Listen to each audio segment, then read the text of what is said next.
I talk about prep a lot, but the podcast is merely just the start of everything that you're creating. And I've got an expert on who's built so many things off of this. You just need to stay tuned.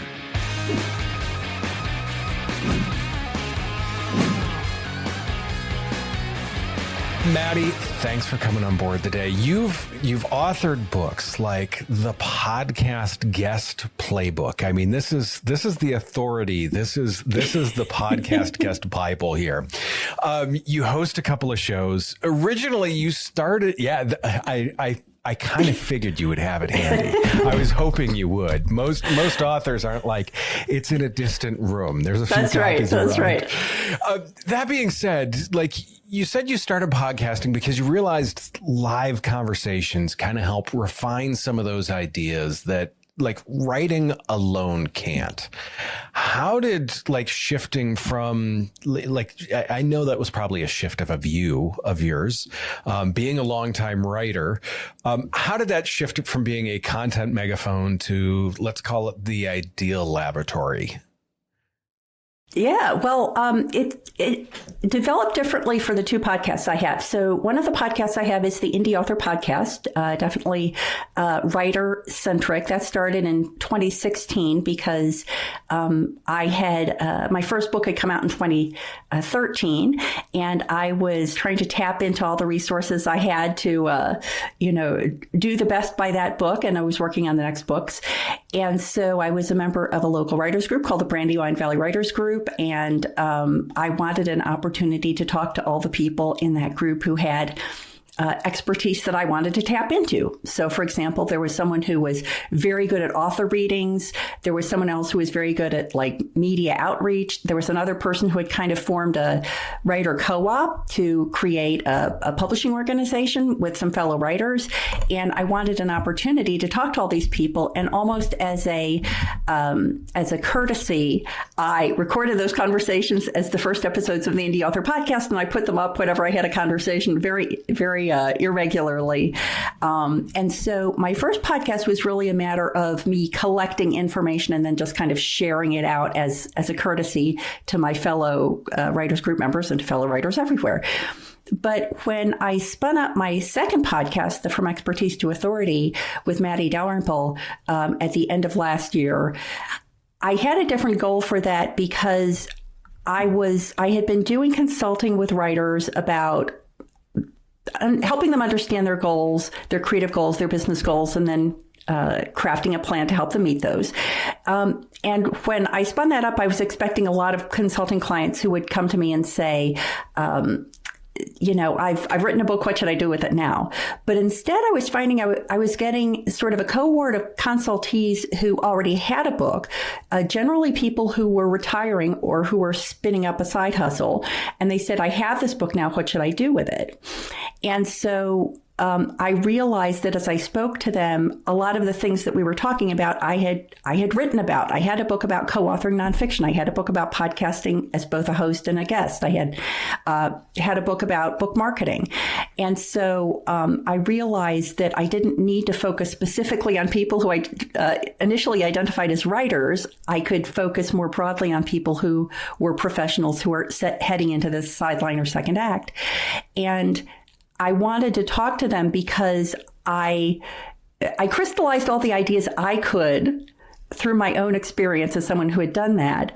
But then I realized that I needed to have conversations with other people to get other perspectives and sort of tap into their angles. And so that was the background of From Expertise to Authority. It was still a learning experience for me because I was still taking that information in and gaining those additional perspectives. And then I was able to feed that back out in different formats, like articles, or eventually like a book, or podcast conversations. So I realized that it's a whole ecosystem of content development, content creation, and content sharing. And podcasting is a great sort of foundational stone in that content building structure. 100% makes sense. And I kind of want to go back a little bit to something you said, because I love your use of really the tapping into the experts here. Was there anyone that you can go back and think of that kind of shook your foundation in terms of like, oh, I didn't look at it that way?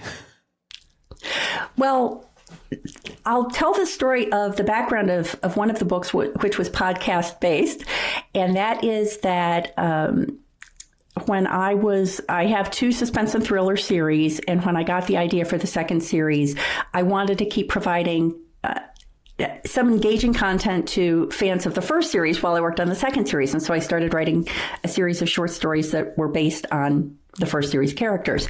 And I was listening to one of my favorite podcasts, which is Mark Lefebvre's Stark Reflections on Writing and Publishing.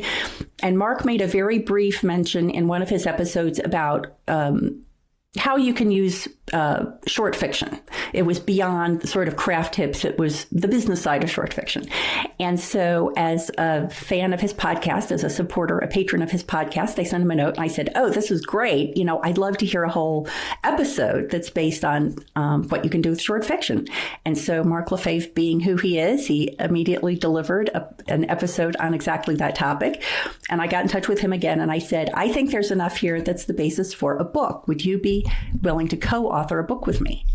And co-authoring, there are a couple of benefits to that. One is that Mark is a very, very visible and well-respected member of the indie author community. So having a connection with him, an official connection in the form of a book, was very appealing. I had a lot of experience with indie publishing my short fiction, but Mark had a ton of experience in the traditional short fiction world. And so he could bring, again, a whole perspective that was kind of beyond what I had. And so I was being able to tap into his audience and his knowledge to benefit myself and to benefit the other people who are interested in short fiction. And so, again, the podcast was the kernel of that relationship. And since then, Mark and I have mutually been on each other's podcasts over and over again. In fact, whenever I hit a 100 mark with the Indie Author podcast, I invite Mark back for a landmark episode to mark a 100th episode. So that experience, first as a podcast listener and then later as a podcast host, was a huge aha for me. I think that was the first time where I really saw how all these relationships and all these platforms could work together in that way.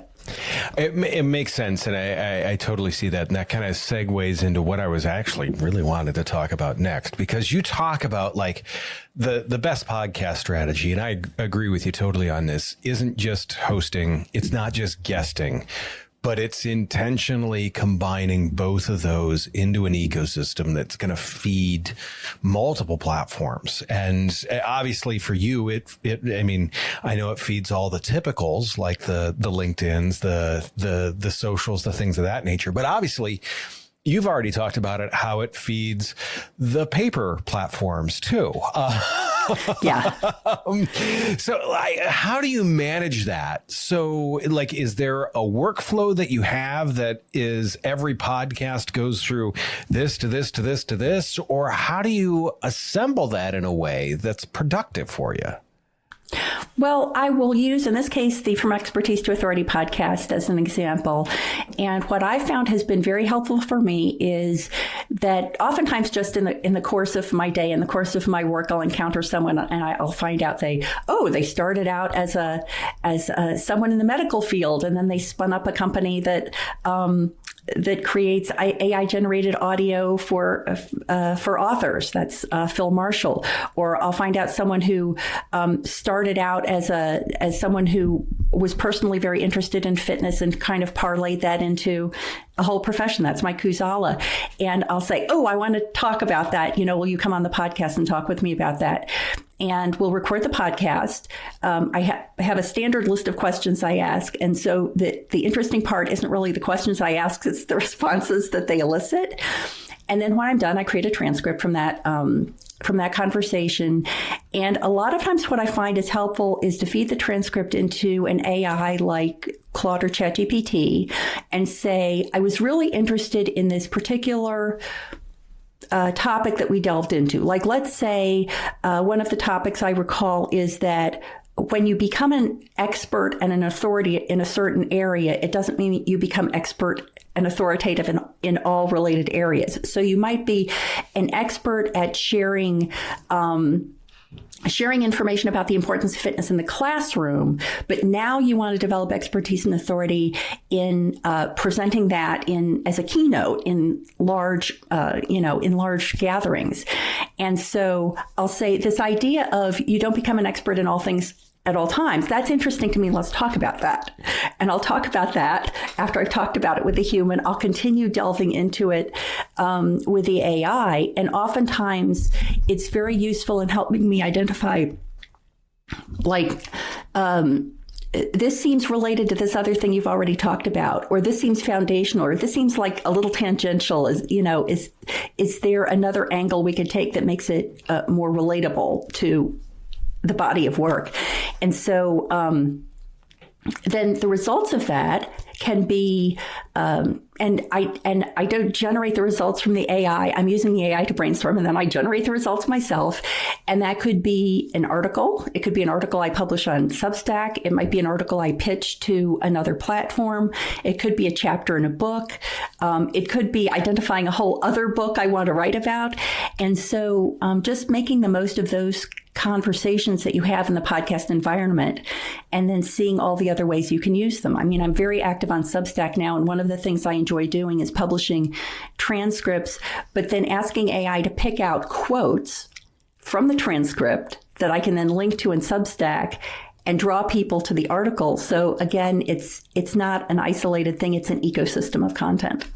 That's a wonderful way to do it. And I find it interesting, are you having actual conversations with the AI? Because that's something that, the other morning walking the dog, I've got my earbuds in, and I mean, one of my neighbors, I'm sure, as they see me walking through the neighborhood, is like, he's probably just on the phone, not realizing I'm talking to a computer. But yeah. So you're having the conversations about it afterwards then? Yeah, it's just an opportunity. If I had a person I could have the conversation that would be great. But I don't have anyone who really wants to spend an hour with me delving into the significance of a couple of sentences in a conversation. And so, yeah, I'll say, this seems interesting. Here's what I'm thinking. And it's a great sounding board. You can say, does this connection make sense? And if you've prompted it not to be sycophantic, then it will, you can get it to say what it really thinks. And sometimes the ideas are great and trigger other thoughts from me. Sometimes they're terrible. I mean, I think it's becoming more and more clear both how powerful AI can be and how limited it can be in some ways. And so always having a human driver at the wheel is super important. And I think that the more conversational you can make it, then the more you're using the AI as a stand-in for the people that you want to have that conversation with. Yeah, 100% makes sense. I totally see that. In that, there's a lot of people, and I'm sure you've seen it too, where they're focusing on the vanity, like download numbers, and I'm sure there's some book sale numbers. You focus on turning all of this into a long-term asset. Is that what, first off, is that why you're doing the Substack and things of that nature, is to build that library? And second off, is that what you're using, the podcast as your base, as your kind of, let's call it your expertise generator for what you're doing? Yeah, exactly. I mean, in full transparency, my hope is that someone will listen to our conversation and be intrigued by what I have to say, and they will decide to pick up my book or check out my website and explore my consulting opportunities, or maybe an event organizer will hear this and decide they want to bring me on as a speaker for an event. And so the podcast conversations and honestly the books are really my calling cards to those kinds of opportunities. And I should actually run the numbers, but I'm pretty sure that I've made more in speaking fees from topics I've addressed at conferences and in educational events than I have from the books. But those were opportunities I wouldn't have gotten if I couldn't have said, I've thought about this deeply enough that I've written an entire book's worth of content about it that you can check out. I'll send them the book for free if they want to check it out. And so it is both. It's like an entree to those opportunities and a way to continue thinking through my ideas, like even about things like I've been writing and talking about podcast guesting for a long time. And I still have conversations, especially with other podcasters, where I'm like, I never thought about it that way. And so, it's still a learning opportunity. It's one of the reasons why I still love doing this podcast, because it seems like, this is what I do 60, 70, 150 hours a week. Yeah. But still, like, having these conversations, it always seems to be like I'm learning something from it. And it's what I truly love about it. Yeah. Speaking of learning, you said that your biggest lesson in podcasting is that the podcast shouldn't be the final destination. Right. Can you share? I mean, I know you talked about some of the speaking gigs and stuff like that. Has there been other things that have come from the podcast where you're like, whoa, where did that come from? Yeah, well, I think the community building aspect. So one of the things that I always try to emphasize to people when I'm speaking on the topic or I'm consulting with people about it is that if you think about the landing an interview as the end result, then you are so greatly reducing the benefits that both you and your host can gain from that. And so I think about the people that I have been fortunate enough to have as guests on my podcast and the relationships that I've built up with them. Like, for all the biggest names in the indie author space, I can drop them an email and they will, so to speak, take my call because, we've built that relationship. Mark is a perfect example. Another example is Michael Laron. Michael and I've now co-authored 2 books with Mark Lefebvre. I've co-authored 2 books with Michael Laron. I'm good friends with Dale Roberts now as a result of mutual podcast appearances. And Dale is like the king of YouTube for authors. And so whenever I have a question about YouTube, I can call up Dale and say, Dale, I need some help with this. And so the true benefit you get from a podcast appearance, and all those examples work the other way. It works when you're a guest and it works when you're a host. And if you continue to look for opportunities to serve the host, if you're a guest, then, the good karma comes back to help you. And so, I always advise people to continue keeping touch in a thoughtful way with the people whose podcasts they've been on, to continue supporting them on social media, to just stay in touch, assuming it was a good experience, because, it's going to open up many, many more opportunities than just that 30-minute or 45-minute conversation that you had one time. The opportunities that being in podcasting have given me have been truly, truly amazing. The people that I've worked with, the people that I've talked to, both on the production side and sitting in front of them. I mean, just absolutely amazing. So I wholeheartedly agree with you on that. As you've mentioned AI, obviously you're working with it too. We work with it quite a bit. It's a subject I always like to talk about because in some cases I see it making things so much easier, so much more productive, and so much better. In other cases, it is an angry elephant in the room that's about ready to step on us all. What do you see as the future of, and I'd really, because of your perspective, I don't just want to talk about podcasting. I kind of like to talk about content as a whole, because obviously being an author is a big part of things for you too.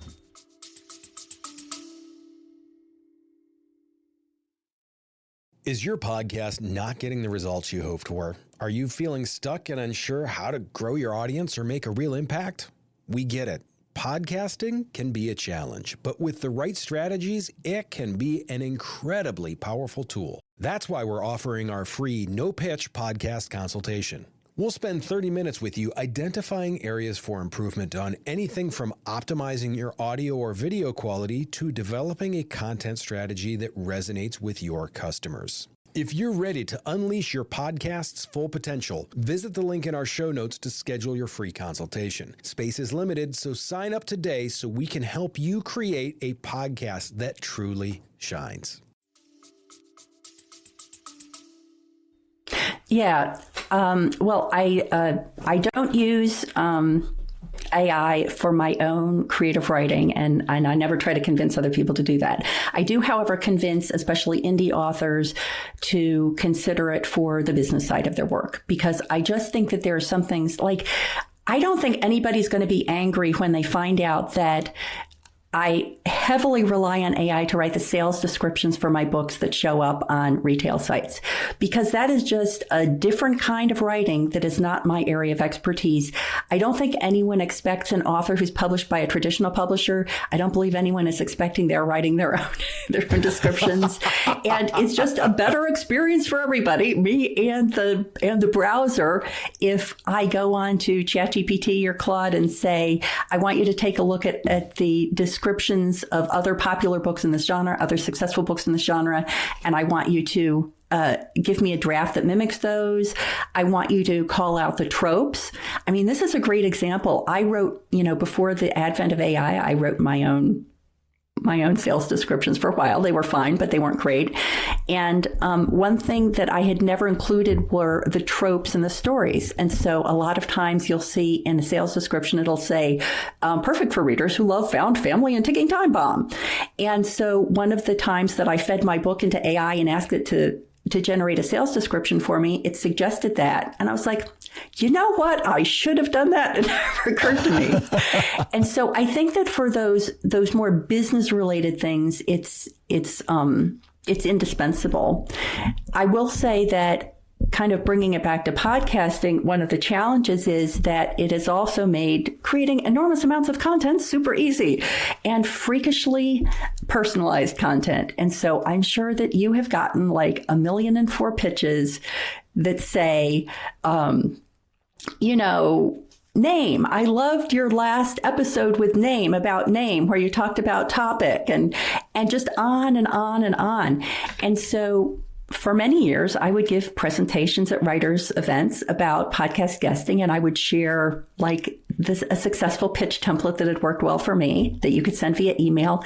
And then last year, I guess, I was a couple of days away from giving a presentation that I'd given many times before, and I was going through it to make any little final tweaks, and I got to that part about the pitch email template, and I was like, I just can't keep telling people to do this, because nobody's looking like podcast hosts. I won't speak for you, but if an email comes from Gmail and it starts out with a freakishly specific reference to my podcast, I ignore it. And I feel bad because I'm sure I'm ignoring some legitimate pitches, but it's one of the, I'll put in a pitch for Podmatch, which is where you and I met, that using a service, Podmatch, or, there are many others out there, where you are going somewhere where people are actually looking for guests. Yes. I think is the way to go now, because you want to be where people are actually looking for what you have to offer. And so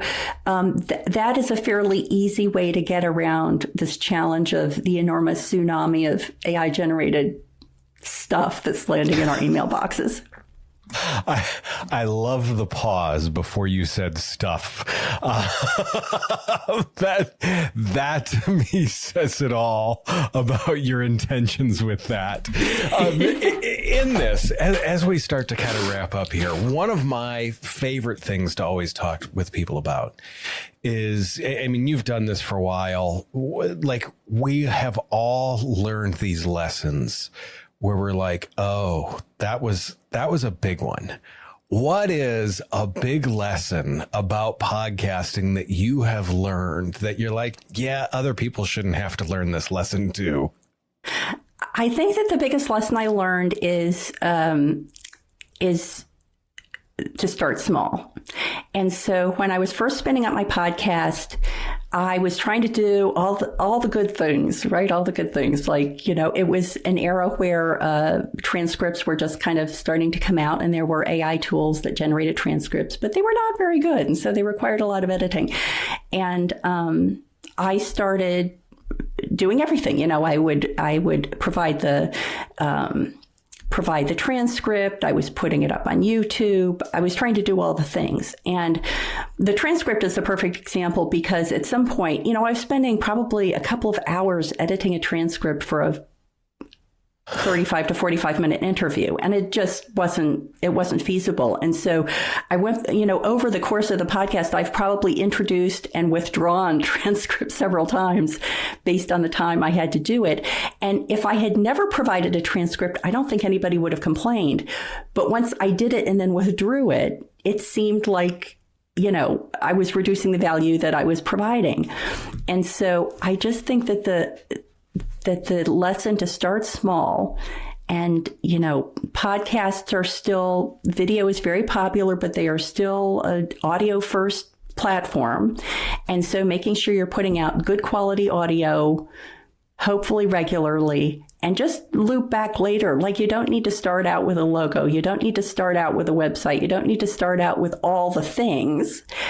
And that's especially important if you start hosting a podcast and you find it's not for you. Like, you don't want to have invested all this time and money in something that isn't sustainable. So yeah, start small and build up when you know that you have the bandwidth and the wherewithal in order to provide additional value to your listeners. Truly great advice. And I think we've all seen the podcasts that start out. I mean, we all know that I think it's up to like 90% of podcasts don't make it past episode 15 now. Yeah. And it's because if you start out doing everything and trying to learn everything at once, it is overwhelming. There's a lot. There's a reason why we have an industry around this instead of it's just everyone in closets recording. That being said, you truly, I mean, a wealth of knowledge. I've enjoyed this, and I love how you tie it in with so many other things. Where can people find you? Where can people learn more about you? Well, thank you so much. This has been so fun. And if people would like to learn more about me, they can go to the indieauthor.com, and that's indie with a Y, INDY. And there they can find my 2 books about podcasting, my consulting service to help prepare, especially writers, for their first podcast guest appearances. That's called Pod Pro Author Coaching. And they can find out more about From Expertise to Authority.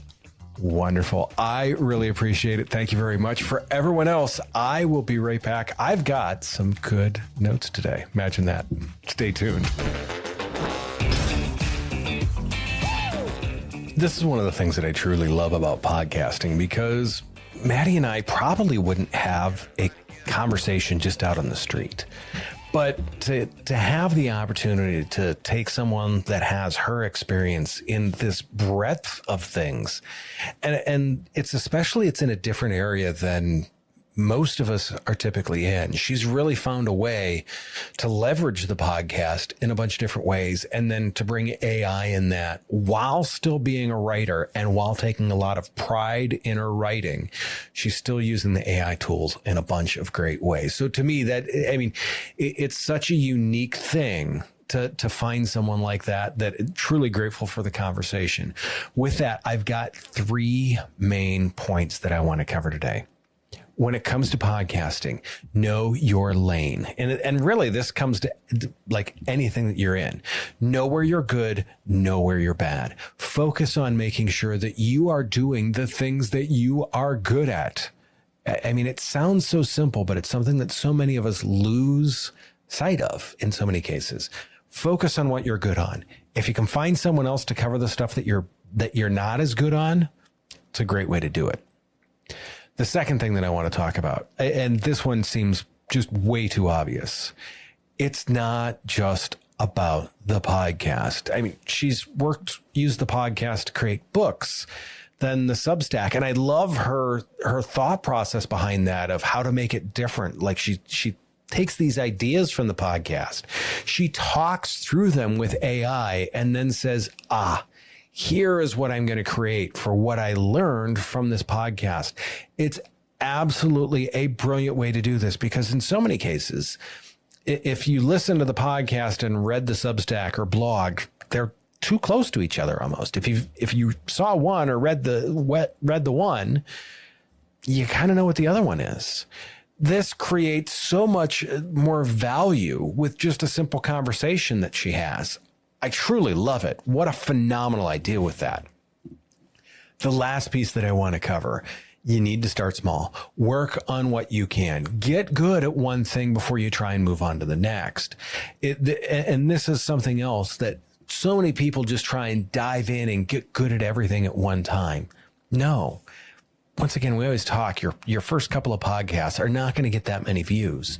So make sure that you're good at the audio. Make sure that you're good at the recording process. Then start to work on the editing.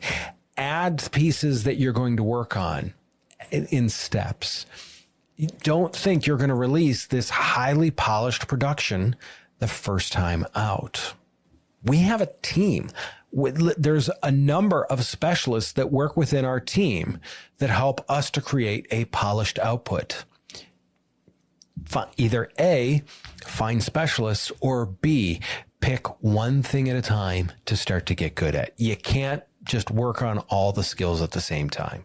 To me, brilliant advice. And I'm so glad I had the conversation with Matty today.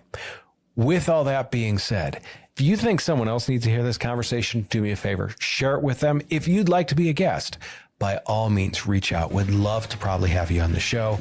And as always, do me a favor, take care of yourself. If you can, take care of yourself. How did I mess that one up after as many times as I've said that? Nonetheless, let's try this again.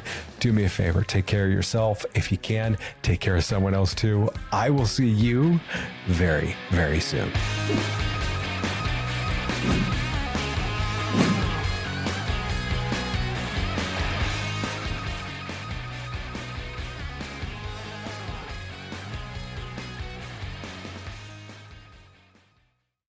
Creating engaging content can feel overwhelming, but it doesn't have to be. That's why I'm excited to share our Stomping Podcasting newsletter. You'll get actionable insights and expert tips straight to your inbox.